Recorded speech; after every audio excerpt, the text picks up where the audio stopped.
The 2025 Nobel Peace Prize has sparked global debate, not because it went to a war hero or a humanitarian doctor, but to Maria Corina Machado, Venezuela's opposition leader with deep ties to Western politics.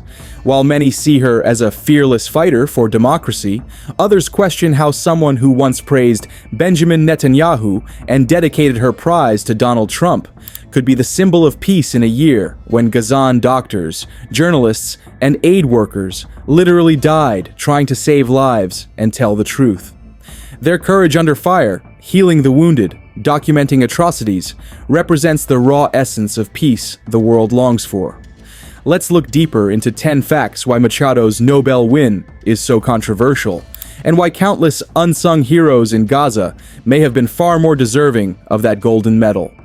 If you believe real peace means compassion for every innocent life, share, comment, and let their stories be heard. Number 1. A peace prize that immediately split opinion. The award produced sharp, polarized reactions. Supporters hailed it as overdue recognition for brave defenders of democracy, while critics argued the choice risked politicizing the prize. Commentators pointed to Machado's confrontational approach and ties to hardline pressure tactics as reasons the Nobel might further polarize Venezuelan politics rather than foster reconciliation. Some analysts framed the committee's pick as an intentionally geopolitical signal, a recognition meant to raise the costs of repression and lend protection and visibility to dissidents, but one that could also be weaponized by political actors on all sides. Number 2. Old posts, new fire, Israel-Gaza, and a ruptured expectation. One of the most inflammatory strands after the announcement was renewed, focus on Machado's past statements about Israel and Gaza. Reporting shows she has expressed strong support for Benjamin Netanyahu's Likud party and that Vente Venezuela has signed cooperation understandings with Israeli right-wing actors. She has even said she would move Venezuela's embassy to Jerusalem if elected. Those positions mark a sharp departure from Venezuela's traditional pro-Palestinian diplomacy and prompted many pro-Palestinian activists to ask how a Nobel laureate committed to peace should speak about civilian suffering in Gaza.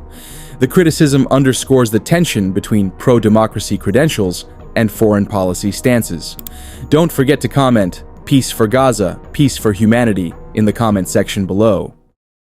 Number 3. From Civic Monitor to Nobel laureate, a risky trajectory. Maria Corina Machado's 2025 Nobel Peace Prize stunned many because the Norwegian Nobel Committee explicitly awarded her for leadership advancing democratic rights inside Venezuela.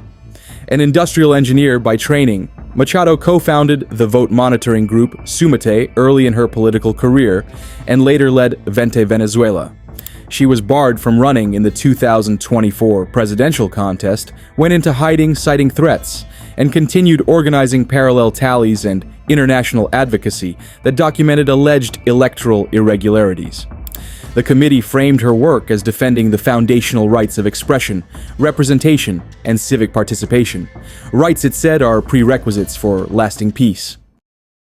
Number 4. Why Machado, and not Trump, won this year. Americans puzzled by the choice should recall the Nobel Committee's mandate. Prize decisions generally reward concrete contributions to peace, human rights, or demilitarization rather than partisan political success. In 2025, the committee emphasized Machado's long domestic record of civic activism under threat, documenting election problems, sustaining nonviolent opposition networks, and keeping democratic claims alive when institutions were hollowed out. By contrast, most observers viewed Trump's recent record as misaligned with the committee's interpretation of peace work. In short, the committee emphasized grassroots defense of democratic structures as the path to peace. Number 5. A laureate's public dedication to Trump and the optics that followed.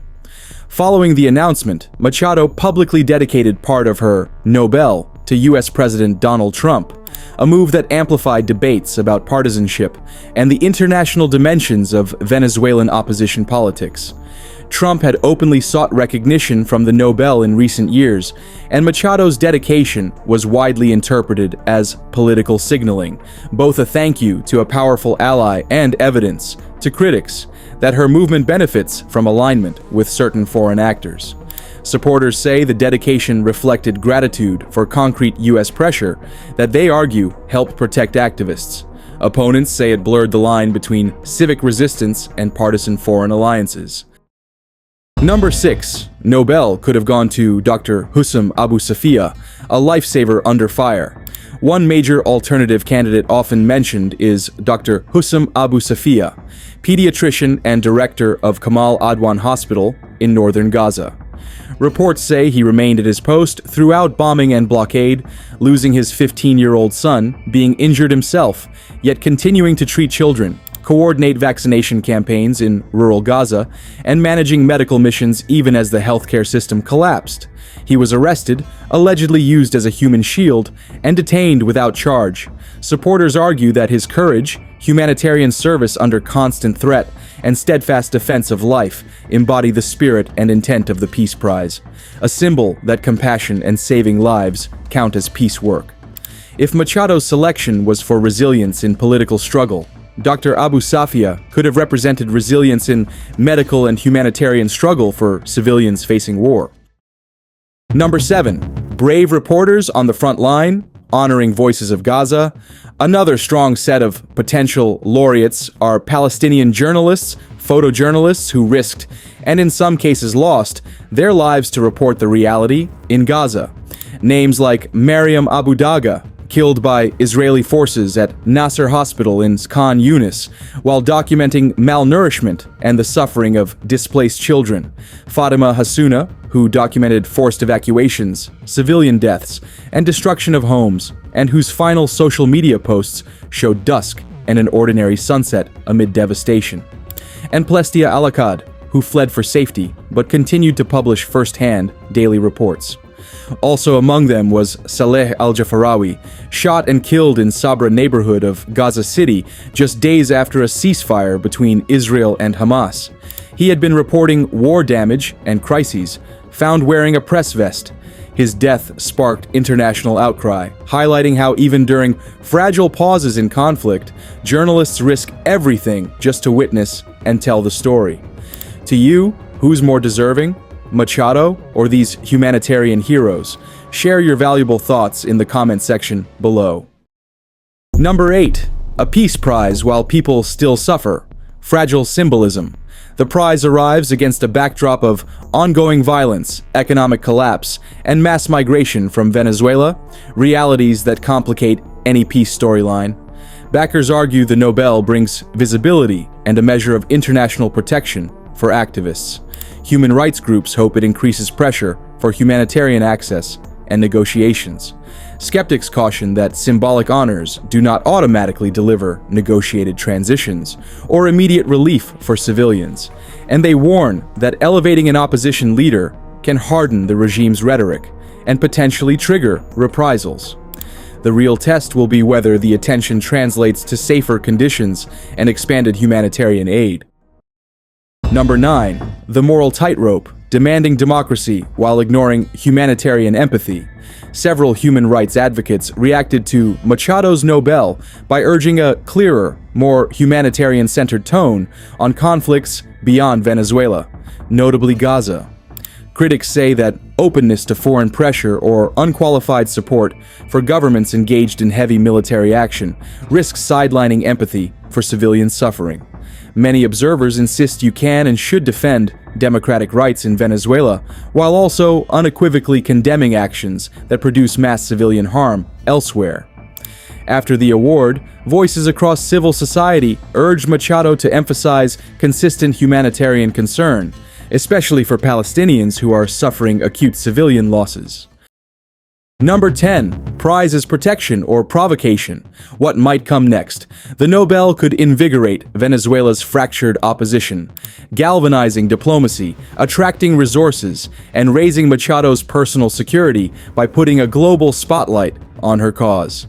But it is also a gamble.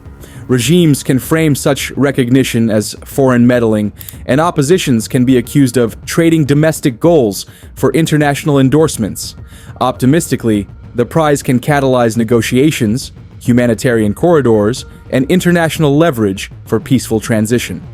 Pessimistically, it can harden stances and feed propaganda. For Venezuelans and for civilians in Gaza, the best outcome would be that the laureate's platform is used to champion both democratic freedoms and consistent, practical humanitarian compassion. In the end, the 2025 Nobel Peace Prize isn't just a medal, it's a mirror. It reflects what the world chooses to celebrate and what it chooses to ignore. Maria Corina Machado's win may symbolize courage against dictatorship, but it also exposes a deeper moral question. Can peace be honored without compassion for those still bleeding in Gaza's rubble? What do you think true peace looks like? Comment your thoughts below. And let's make sure their sacrifices for humanity around the world aren't forgotten.